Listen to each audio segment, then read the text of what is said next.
Hello everyone! Finally, such a long-awaited analysis of the Skibidi Wars Multiverse by Virlance is already here on my channel, my friends. Such a long delay happened due to the fact that I started analyzing too many different series, and I just didn't have time to please you with the Multiverse from Virlance, guys. As you know, during this long time while I was a bit busy, so my bro managed to release 2 episodes already, and as an apology from my side, I decided to analyze the 103rd episode and the first part of the 104th episode as well. And I hope that you like this idea, and you won't forget to subscribe to my channel and help me achieve my true dream of having 100,000 subscribers on this channel. And if you do it before the end of this month, then I will make you a really good gift and prepare a crazy video that will definitely blow your brain. Well, if you're really ready now to see an epic battle involving Titan Cameraman and the infected Sonar Titan, as well as learn about the new microphone woman and where she's been hiding all this time, then put all your business aside for the next 15 minutes and trust me, who are the invisible Skibidi toilets and what are they capable of? What terrible truth did computerwoman tell? And for what did she apologize to microphone woman? What kind of thing was Skibidi toilet holding in his hands at the beginning of episode 104? And what happens when the toilet necromancer is able to capture all 6 keys of the Alliance? Get your tea and snacks ready and prepare to watch this video to the end, because I saved the best part for later, just as always. Let's go! Well, considering that my last analysis was a long time ago, let me quickly tell you in 1 minute everything that happened in the series before so you could understand what the hell plungerman and the dark speakerman are doing in this god-forgotten place. It all started when 3 poor fellows, after a long defense of the city from the Skibidi army, came face to face with the toilet necromancer. Surprisingly enough, the freak was very kind and tried to get our guys to tell him about the location of all the keys that the Alliance had safely hidden. The guys began to look at each other strangely, and even then I assumed that none of these 3 even suspected that these keys existed, not to mention where they were, because this information is strictly classified and only the heads of each of the races know the coordinates. But the brothers turned out to be real heroes, and even under the threat of destruction, they did not say anything. One of the cameramen humiliated the jerk by showing him a very interesting gesture which made the necromancer furious, and in a very epic style sent each of the Bloods to a better world. And all we knew about these keys was that the necromancer had managed to find one of them belonging to the microphoneman race. And with their help he was able to completely destroy the Alliance forever. But Computerwoman will tell us more about this at the end of episode 103, which we'll talk about a little later. So watch this video to the end so you don't miss anything. Meanwhile, the actions are getting transferred to the headquarters of the Alliance, which was attacked by Sonar Titan in an additional scene of the 97th episode. All units were sent to restore order here, one of which was Plungerman. He and the dark speakerman entered the destroyed base and faced a huge monster. And it seemed that the brothers would soon also go to a better world. But Skibidi Toilet arrived to their defense, which the Alliance lured to its side with a special device, and the last time we saw this guy was in episode 96. All this time, the scientists were working on improving him and hiding him in a bunker at the moment when the headquarters was attacked by Sonar Titan. And when the reinforcements arrived, the godlike Chad was finally able to leave the bunker and show us what he was capable of. And as it turned out, the guy also has his own core now, and of course with its help he easily destroyed the 2-headed Skibidi. So now that you've remembered everything, it's time to move on to analyzing the new 103rd episode that's already on your screens. And by the way, here's an interesting fact for you. As it turned out, more than 70% of the people who watch my videos are not subscribed to my channel, so I would really like to remind you to subscribe right now, and if you do so, I will be very happy. Okay, so the action begins in the same location from the last episode, and we see the continuation of the battle as a result of which Plungerman and his team win. And by the way, something legendary is happening at this moment. Pay attention to how exactly Plungerman destroyed the Skibidi toilet. He flushed him off with a plunger. You can ask, hey, but what's the big deal? There's nothing surprising in this. Yes, I know, my friend, that this first happened in the 39th episode of the original series. But if you watched my last analysis, then you know that the events of the Skibidi Wars Multiverse are a distant past in which we are told the story of Plungerman before he became one of the most important characters.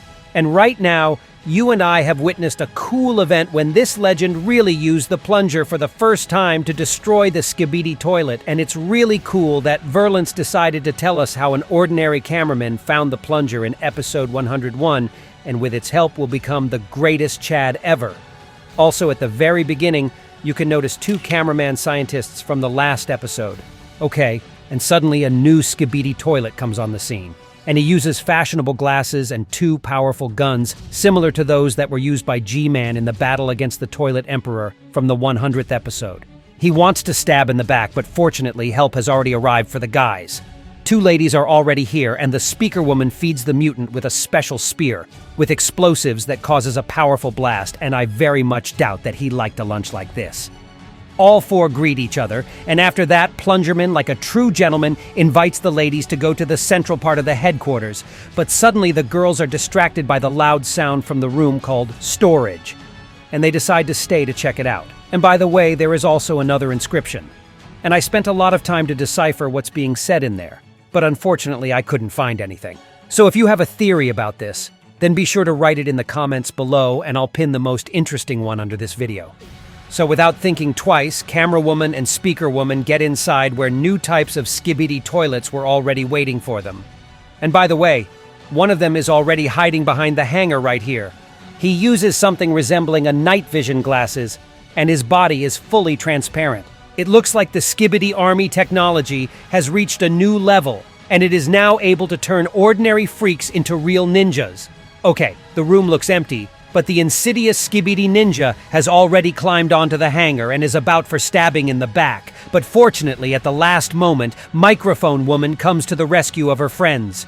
She destroys the scoundrel and epically turns to face us. And damn it, I think I have a new crush now. Okay, but never mind, let's continue. She has a sharp katana behind her back, and her right arm is completely covered in armor. Her chest glows yellow and looks very much like the core of the Sonar Titan before it was infected.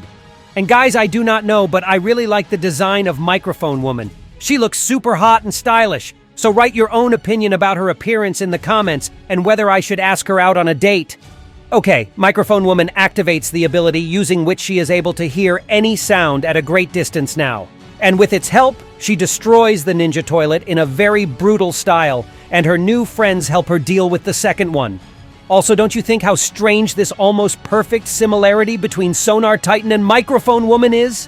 Their chest devices are very similar, and only they can use a special sonar with the help of which they can hear any sounds at a certain distance. And besides, they are both very strong in melee combat, and in the next episode you will see this with your own eyes. And I don't think that this is a coincidence, and most likely in the future it will be Microphone Woman who will free Sonar Titan from the parasite and return his body to him. Well, with the help of the teleportation, the 2 remaining ladies also arrive to this place, and a small conversation begins in their company. Computerwoman reports that the process of cleaning up the headquarters and eliminating Skibidi toilets is going pretty well, and that thanks to the necromancer's new knowledge about the Alliance, his plans are more strategic than usual. The freak continues the hunt for mysterious keys that together will give the exact coordinates of the administrator's location. She also encourages the girls by saying that the toilet necromancer was able to get hold of only 1 key out of 6, which means that they still have a little more time. And after that, something really interesting happens. The camera changes its angle to the Microphone Woman, and as it turned out, Computer Woman knows her very well. She is pretty surprised to see her here, and for some reason she apologizes to her while adding that they had no other choice. And do these words remind you guys of anything? So it was about the same thing that the Computerman race had said to Trywoman before erasing her memory in episode 99. So what if they did the same thing to Microphone Woman as well? But for whatever reason and why is still a mystery to me. Well, in any case, the Computermen race did something terrible to her, which is why Microphone Woman was forced to leave the Alliance. And that's why the lady was so surprised to see her here. Because all of you would also be sure that she would never return after what was done to her. And to be honest, the further the story of the series goes, the more I begin to hate the Computermen race and understand why exactly the Alliance sent them into exile for such a long time. Write in the comments, what do you think exactly happened to the poor Microphone Woman? Because it will be very interesting for me to read it. And at the end of this episode, the Skibidi army led by Sonar Titan is approaching the gates of the main headquarters. This guy knows the exact location of another key, and he has arrived to pick it up. And I think this is a great moment to regain control over him. And let's see if the Alliance can do it in the first part of the 104th episode, which is already on your screens. The action begins with a small scene in which Sonar Titan punches a huge hole in the building and moves aside a little, after which a mad Skibidi flies inside with a rocket. Most likely it was the wall leading to the headquarters, and this scene tells us that Sonar Titan was still able to find its weak point and create a passage inside for the Skibidi army. After that, we move to another unknown place and watch everything from the POV's perspective. A Skibidi toilet appears right in front of us with a microphone logo on his head and 2 microphones on his shoulders. And this is the same freak that destroyed the big speakerman in episode 101 and also cowardly escaped from plungerman and the dark speakerman in episode 102nd. He starts looking around and then notices the poor guy and destroys him for good, and it would seem like everything is done. But did you pay attention to the strange thing that he was examining in his hands? At first, I didn't understand what it was, but if you turn this frame over, then you will see the letter A in here. And now, if you compare this frame and the image on the necromancer tablet, then it becomes clear that this strange thing is the same general key of the Alliance that computerwoman was talking about. And it's pretty strange how this Skibidi toilet was able to find it, because only Sonar Titan knew its location. But in any case, the brothers need to do everything possible to prevent it from falling into the hands of the necromancer, because as I understand it, this shared key is the most important in the list of all the other 6 keys. Well, as it turned out, all this was watched through a tablet by 2 cameramen looking after the base from a safe distance. There is a battle everywhere, and the poor fellows notice several Skibidi toilets with green eyes. And this means that they are also part of the undead army created by the toilet necromancer in the 100th episode. It also seems that this is the end of the story of these 2 cameramen, but fortunately, shots are getting from afar, and someone destroys the freaks one by one, and after a couple of seconds we see our savior, who turns out to be Titan Cameraman. He continues to put things in order here and takes turns sending a few more bugs to a better world. One of the rats attacks him in the back, but quickly realizes that this was not the best idea to execute. Sonar Titan decides to personally enter the case and beats the blood right in the face, so Titan Cameraman accepts this challenge and finally pulls out his legendary sword. And as you know, these 2 have already met earlier in episode 92, but then their battle was interrupted by Tri-Titan. So apparently it's time for the second round, if you know what I mean. Of course, Sonar Titan perfectly blocks all attacks and then decides to surprise Titan Cameraman with his new sword, which looks like an exact copy of the Titan TVman's weapon from the original series by Boom. It seems that Sonar Titan has been well prepared since the last fight against Titan Cameraman, because back then he did not have a sword, and he almost lost. Well, it's time to look at the confrontation of 2 knights in action. During the battle, Titan Cameraman has a very hard time and his opponent delivers several crushing blows, but still with the help of camera guns, he manages to send Sonar Titan on a long flight. And in response to that, the blood receives a powerful portion of lead from which the guns on his hands are destroyed and fall to the ground. But fortunately, Sonar Titan seems completely stupefied, and he must have forgotten that his main strength is melee-focused, so he sweetly invites Titan Cameraman to compare the strength of their cores instead. By the way, we saw something similar in the 27th episode of another Multiverse, which was Skibidi Zombie series by Monster Up, in which G-Man and Siren Titan also decided to find out whose core is stronger. Okay, well of course, the core of Titan Cameraman turns out to be much more powerful, so he easily knocks out his opponent. The brother sticks the sword into the body of the poor infected guy so that he does not move, and then he seems to be trying to get the parasite behind his head. But unfortunately it takes too much time, and Sonar Titan manages to break the sword in half and free himself. And also, here you can see the blade sticking out of his chest, which continues to be inside of him. Sonar uses a fragment of the sword and hits the blood on the head with it, and after that his powerful fists come into play, using which he begins to turn the Titan's face into one big pile of metal. Titan Cameraman is desperately trying to save his life, but nothing works out, and it seems that this episode will be the last for our blood. And after that, the infected Titan pulls out his own sword, but fortunately Titan TVman comes to the rescue, who helps his brother and deprives Sonar Titan of his new toy. The camera angle changes afterwards, and we hear the phrase from Titan TVman, which sounds like, "This is the end for you," and this is how this episode ends.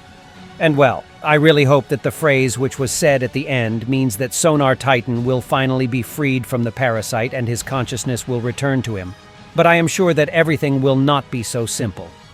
Besides, after such a difficult battle, Titan cameraman was very badly injured despite the fact that he still managed to survive through it, so I do not think that he will be able to continue this battle. Now the Alliance is temporarily deprived of another Titan while the toilet necromancer is coming, and if I'm not mistaken, only Titan Speakerman and Titan TV Man will be able to take this fight. And that was all for today. Write in the comments below what do you think awaits us in the second part of the 104th episode. And that was me, ISO Toilet. See ya!